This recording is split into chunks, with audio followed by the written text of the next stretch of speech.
Sadhu, sadhu, sadhu.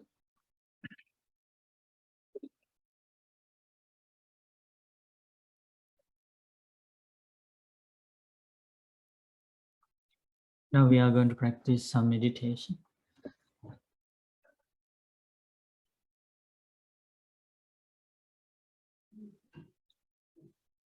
Sit comfortably.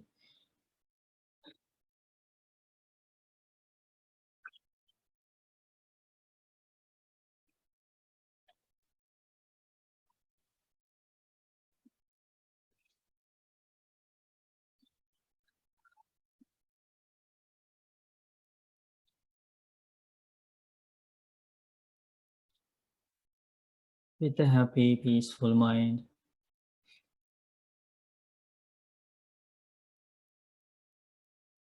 And rejoicing in this precious opportunity you have here to follow the instructions of a fully enlightened Buddha.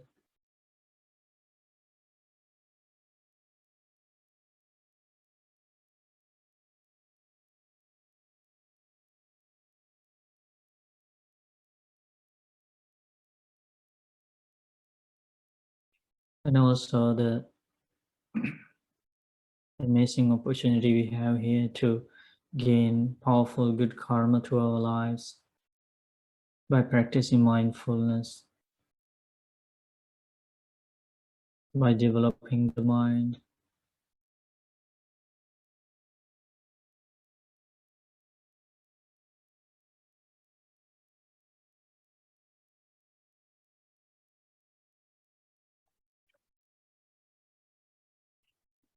And also the Buddha's words on the meditation, the mental development.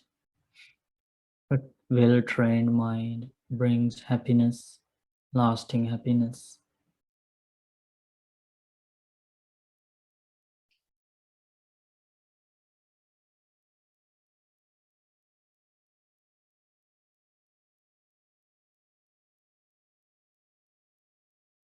So with that happy mind,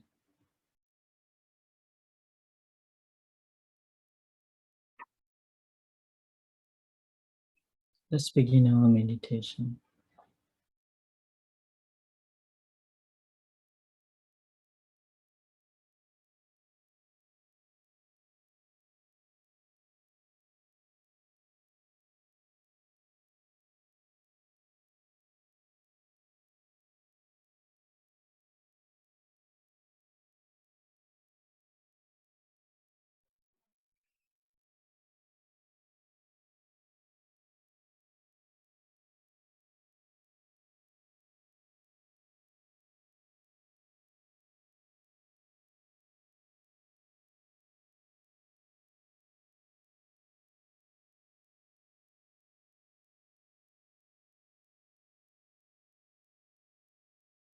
Now we are going to investigate first the seeing process.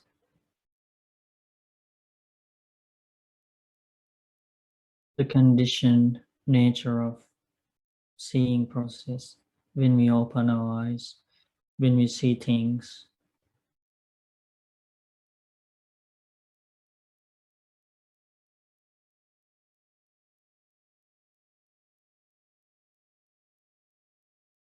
we're going to understand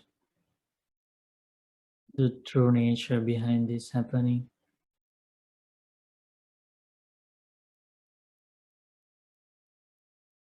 Think in this way and investigate the true nature accordingly.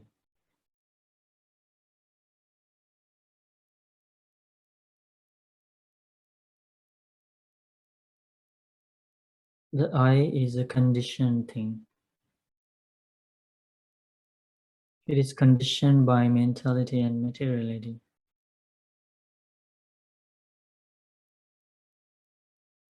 Eye is subject to change.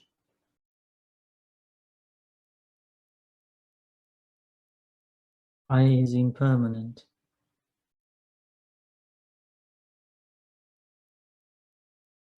I is not mine, not I am. not myself.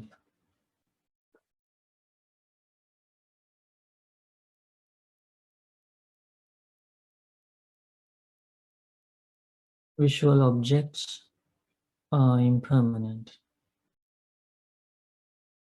All the visual objects are made up of impermanent things.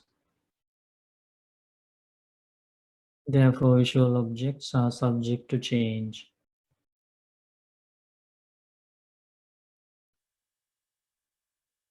Visual objects are not mine, not I am, not myself.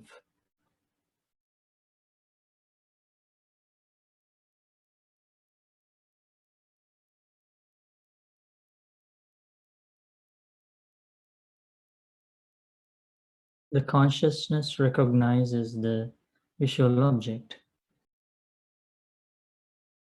The I consciousness is dependently arisen. I consciousness is impermanent, subject to change, not mine, not I am, not myself.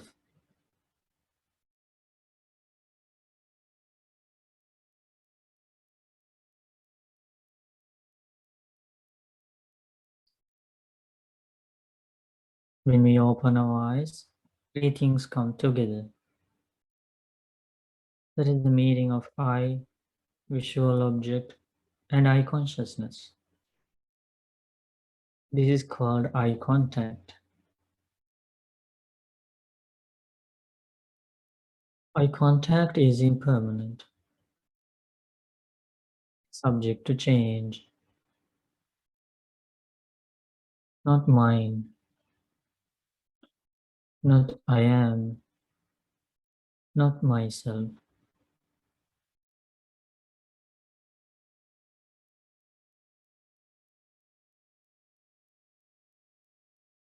Due to the pleasant eye contact, pleasant feelings arise. Due to the unpleasant eye contacts, unpleasant feelings arise. Due to the neutral kind of eye contact, neutral feelings arise. When contact changes, feelings change. Therefore, all the feelings born of eye contact are impermanent. Feelings are subject to change. Feelings are not mine, not I am, not myself.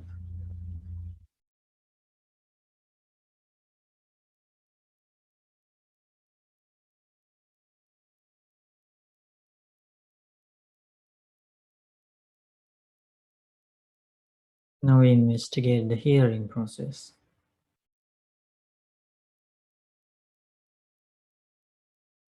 Ear is a conditioned thing, conditioned by mentality and materiality. Therefore, ear is impermanent, subject to change, not mine, not I am, not myself.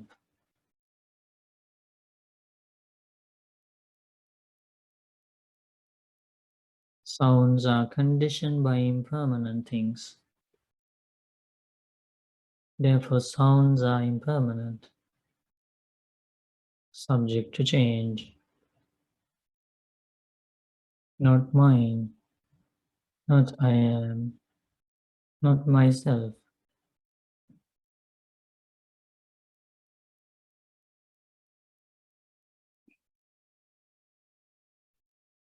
Ear consciousness recognizes sounds.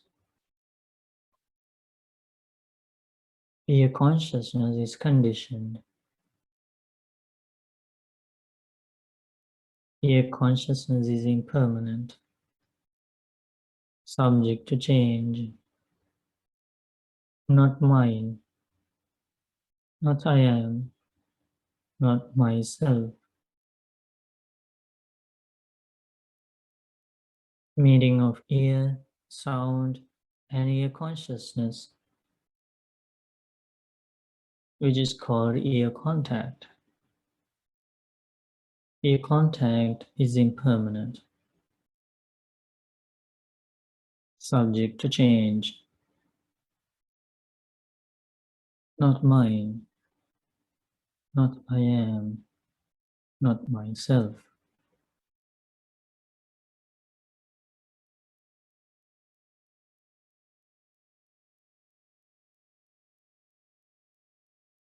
Due to pleasant ear contacts, pleasant feelings arise. Due to unpleasant ear contacts, unpleasant feelings arise. Due to neutral ear contacts, neutral feelings arise. Whether we like them or not, when contact changes, feeling changes. Therefore, all the feelings born of ear contact are impermanent, subject to change, not mine, not I am, not myself.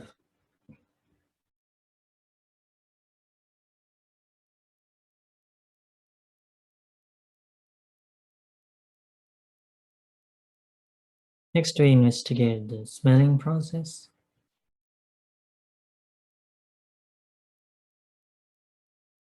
Nose is conditioned by mentality and materiality. Therefore, nose is impermanent, subject to change,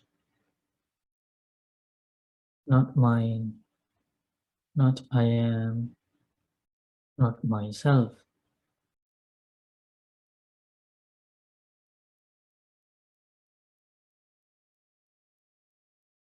Smells are conditioned by impermanent things.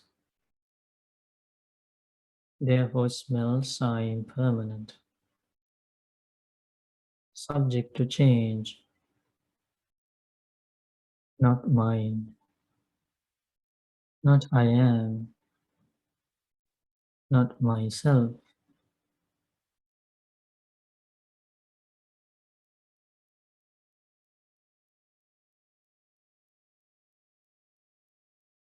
Dependent on nose and smell, nose consciousness arises.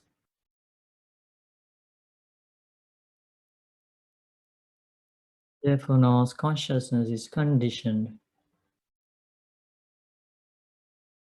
Nose consciousness is impermanent, subject to change,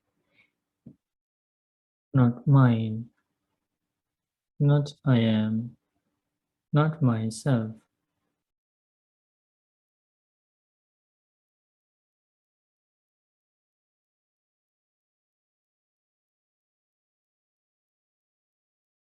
Meeting of the nose, smell, and nose consciousness is called nose contact. Nose contact is conditioned by impermanent causes. Therefore, nose contact is impermanent, subject to change, not mine, not I am, not myself.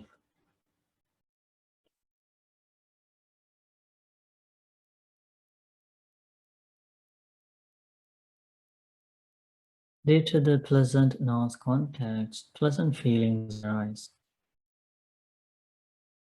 Due to the unpleasant nose contacts, unpleasant feelings arise. Due to the neutral nose contacts, neutral feelings arise. When contact changes, feeling changes. Therefore, all the feelings born of Norse contact are impermanent, subject to change. Not mine, not I am, not myself.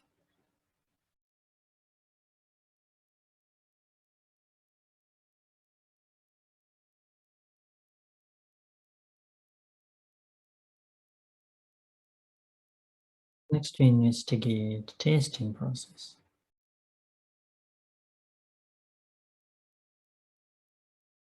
The tongue is conditioned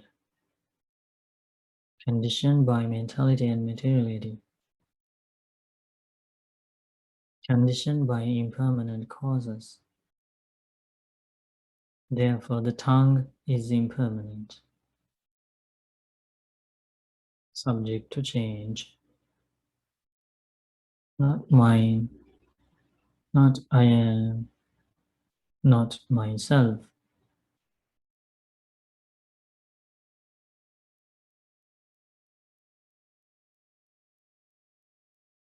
Tastes are conditioned by impermanent causes. Therefore, tastes are impermanent, subject to change. Not mine, not I am, not myself.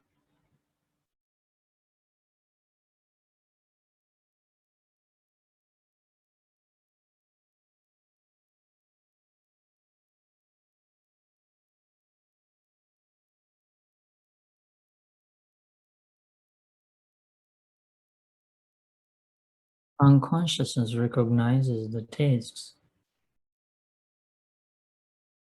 The tongue consciousness is conditioned by impermanent causes.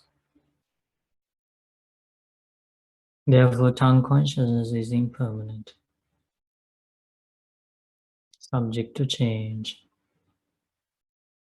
Not mine, not I am, not myself.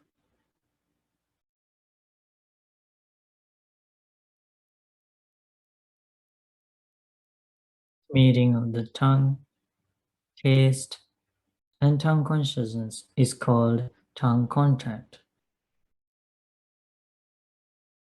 Tongue contact is conditioned by impermanent causes. Therefore, tongue contact is impermanent, subject to change.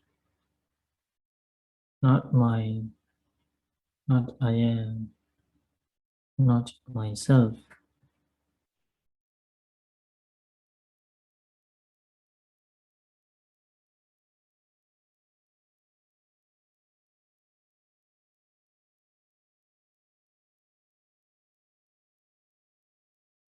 Due to the pleasant tongue contact, pleasant feelings arise. Due to the unpleasant tongue contact, unpleasant feelings arise. Due to the neutral tongue contact, neutral feelings arise. When contact changes, feeling changes. Therefore, all the feelings born of tongue contact are impermanent, subject to change. Not mine, not I am, not myself.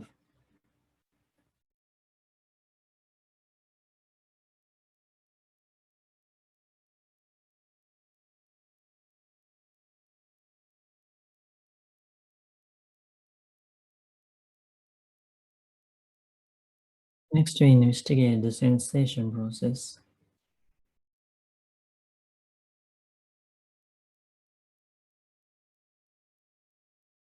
The body is conditioned by mentality and materiality, conditioned by impermanent causes. Therefore, the body is impermanent, subject to change, not mine, not I am, not myself.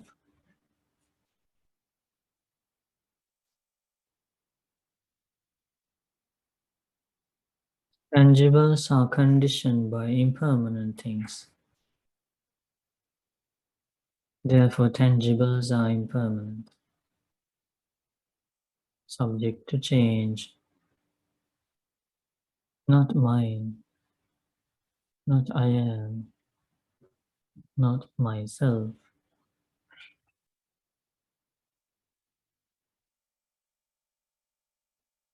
Body consciousness is conditioned by impermanent causes.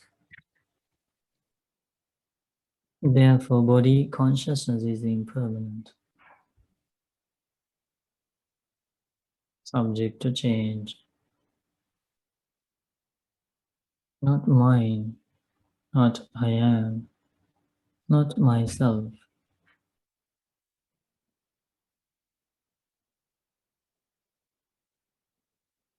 Meeting of the body, uh, meeting of the body, tangible, and body consciousness is called body contact.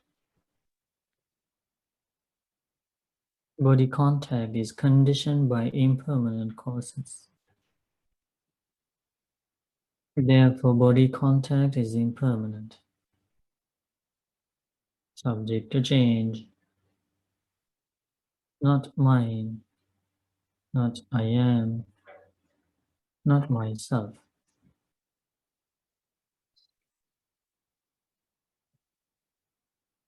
Due to pleasant body contacts, pleasant feelings arise. Due to unpleasant body contacts, unpleasant feelings arise. Due to neutral body contacts, neutral feelings arise. When contact changes, feeling changes. Therefore, all the feelings born of body contact are impermanent, subject to change, not mine, not I am, not myself.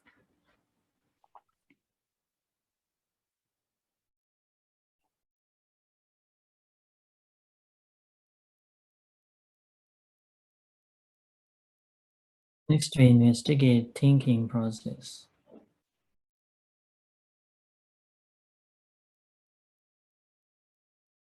Mind is conditioned by mentality and materiality, conditioned by impermanent things. Therefore, mind is impermanent, subject to change, not mine, not I am, not myself.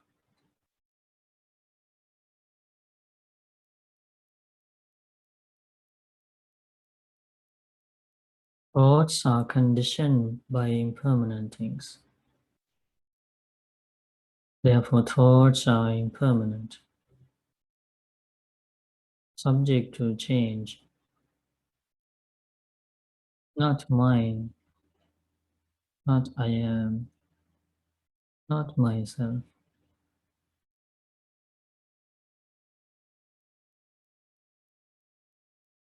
Mind consciousness is conditioned, conditioned by impermanent things. Mind consciousness is impermanent, subject to change,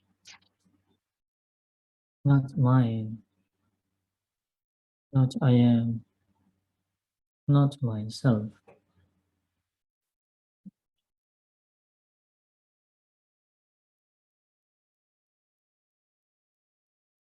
Meeting of mind, thought, and mind consciousness is called mind contact.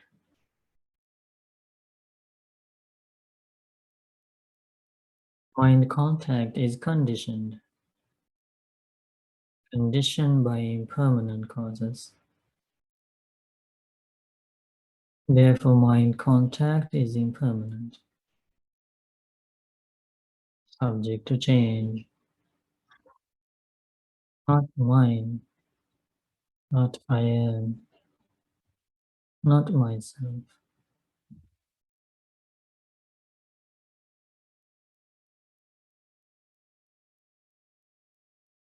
Due to pleasant mind contacts, pleasant feelings arise. Due to unpleasant mind contacts, unpleasant feelings arise. Due to neutral mind contacts, neutral feelings arise. When contact changes, feeling changes. Therefore, all the feelings born of mind contact are impermanent, subject to change, not mine, what I am, not myself.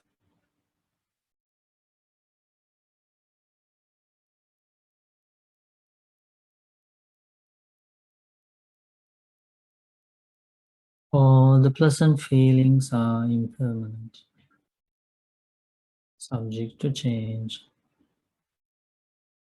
not mine, not I am, not myself.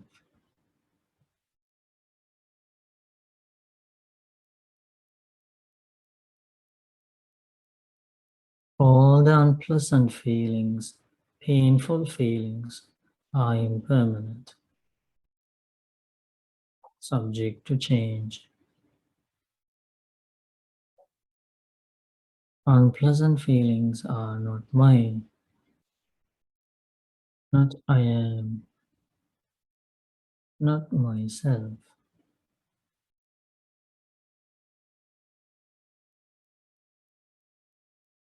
All the neutral feelings are impermanent,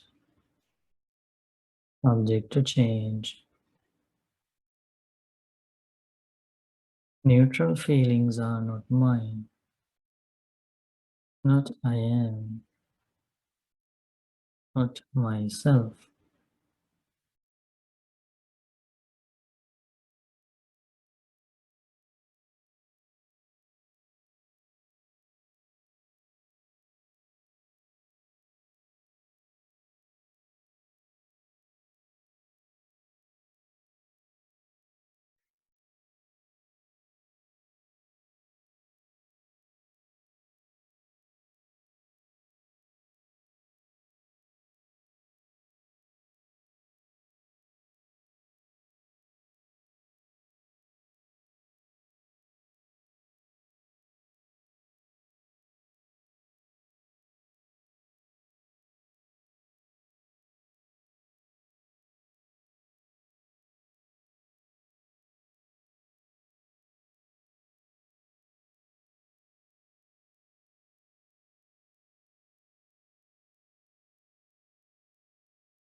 All the pleasant feelings are impermanent, subject to change, not mine, not I am, not myself.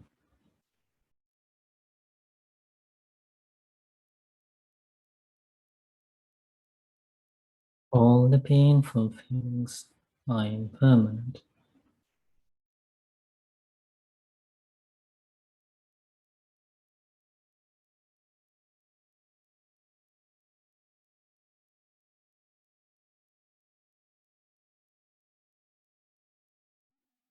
All the neutral feelings are impermanent.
Slowly and gradually stop your meditation. Slowly and gradually.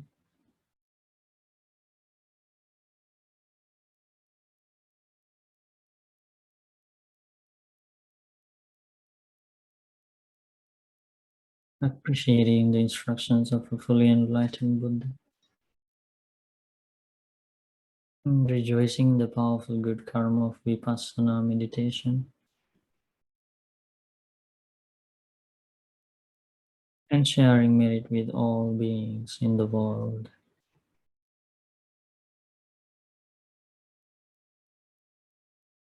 Slowly and gradually stop your meditation.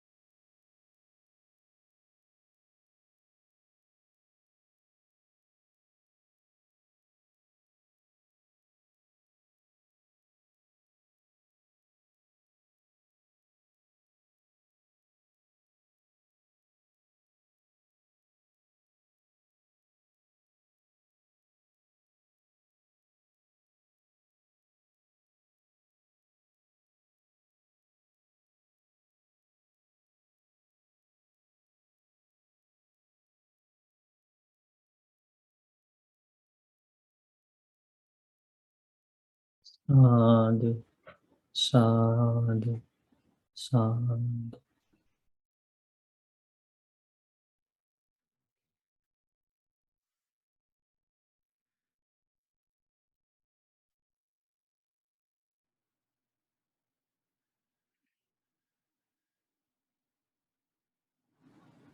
So when you do the Vipassana meditation, about 6 sense bases or 5 groups of clinging, like or anything, any Vipassana technique taught by the Buddha, don't you feel like how realistic the Buddha's teachings are? Mhm. Like there is nothing hidden or artificial or any blind faith or anything like that, right? It's just about our life. Painfully realistic. Sadhu, Mhm. sadhu, sadhu. Like it's our day-to-day experience. Just just being mindful and aware of what is happening in the background. That's all Vipassana is about. There's nothing hidden there. But because of the layers and layers of the defilements that have been accumulated throughout this endless journey, beginningless journey, we just don't see what is happening when we open our eyes, when we pay attention to the sounds, when we pay attention to the smells, when we put food on our tongue, when we touch something, when we think something. We just don't know what is happening in reality. That's the whole, the only reason why we are wandering in this cycle of rebirth, nothing else.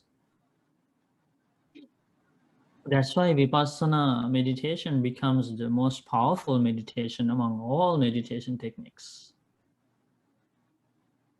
discovered by the Buddha. And Buddha teaches, if somebody practices this Vipassana meditation, the perception of impermanence, even for the time of a finger snap,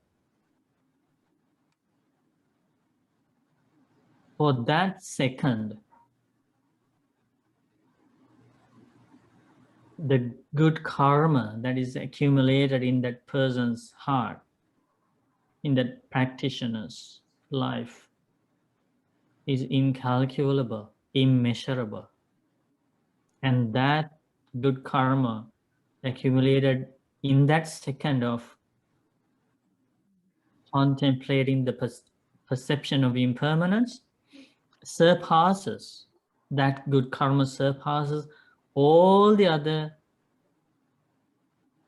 meritorious things. That's how Buddha encouraged people doing the perception of impermanence, cultivating the perception of impermanence. Because every time when you contemplate the vipassana means seeing things as they really are. That's the meaning of vipassana. Why is it so powerful? It's because if a person was to see the true nature or the contemplate the true nature, even for a second, that is the moment that person sees the world as it is. Otherwise, we are deluded. We are ignorant beings. We are illusioned. So the good karma is far away from us when we are deluded.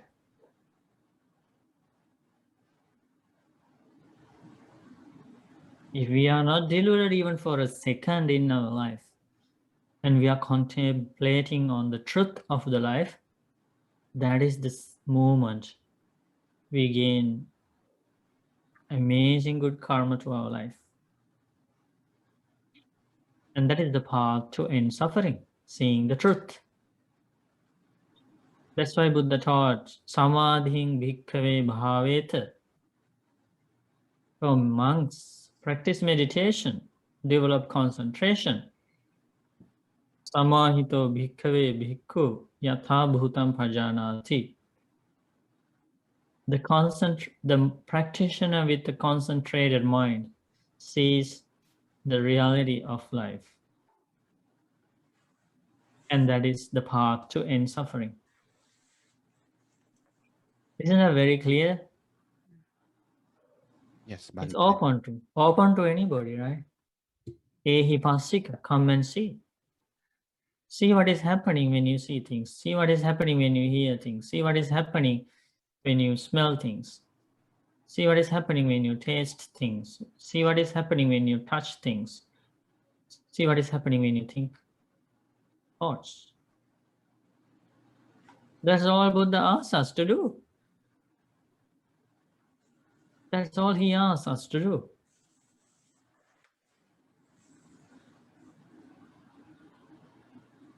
And the results are to be experienced in this very life. You don't need to wait until you die to see the results. Samdittiko. The results are to be experienced here and now. That's the amazing teaching of the Buddha.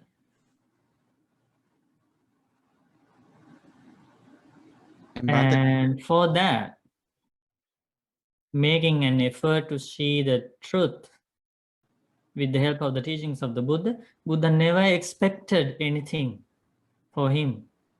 Even our worships, our prayers, our praises, he never expected. When he was at the time of passing away in the Kushinagar, under two sala trees, he was lying down. He was about to pass away, and the flowers fell on his body naturally. The flowers bloom on the branches of the sala trees and fell gently on his body. And divine flowers fell from the sky. The devas, the gods and goddesses, the disciples of the Buddha, the followers that are the majority of his followers are not humans, gods and goddesses. There are thousands and thousands of followers in heaven because Buddha went to heaven, taught the Dhamma. Buddha is Sattha Deva Manusanam, teacher of gods and humans. So thousands and thousands of devas gathered in the sky and offered those divine flowers. They fell gently on the body of the Buddha and in the area. And Buddha asked and called Ananda Bhante, his Buddha's attendant monk. Ananda, can you see that these flowers untimely blossom and are falling on my body gently as offerings to the Buddha? Can you see these divine flowers falling from the sky? The gods and goddesses are paying their respects to the Buddha, the last respects. Ananda, this is not the way to respect me, to be grateful to me. See the words. Buddha is saying these gifts, these offerings, these praises, this is not the proper way to respect me. If somebody, when I am alive or when after I pass away, if somebody tries to see the true nature of life, even for a second, that is the perfect way to respect me. Have you ever heard those kind of words from any other leader?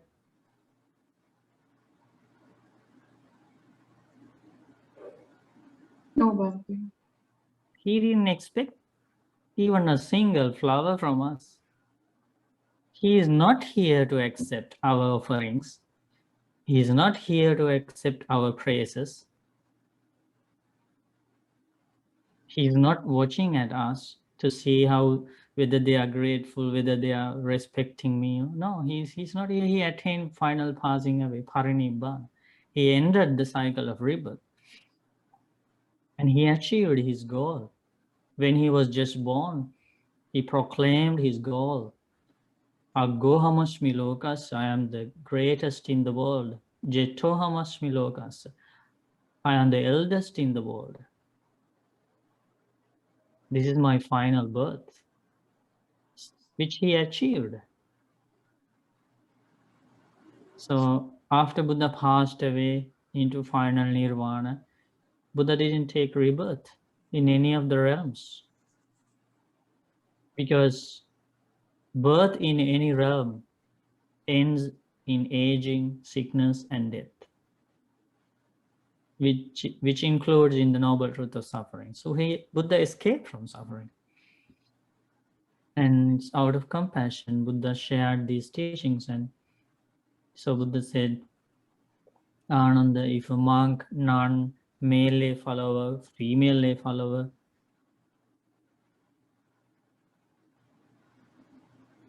practices this path, that is the perfect way to honor me. So about seeing the true nature of this life, and that is the perfect way to respect the Buddha, to honor the Buddha.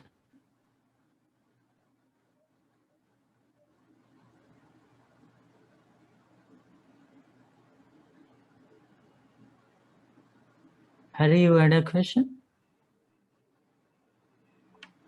Bante. No, I was just saying that a while ago we did the Vipassana. Well, it also talks about, we mentioned about no self case. So meaning, so there's no self in us. So we practiced that a while ago. That's it. Mm-hmm. Sadhu, sadhu. Good.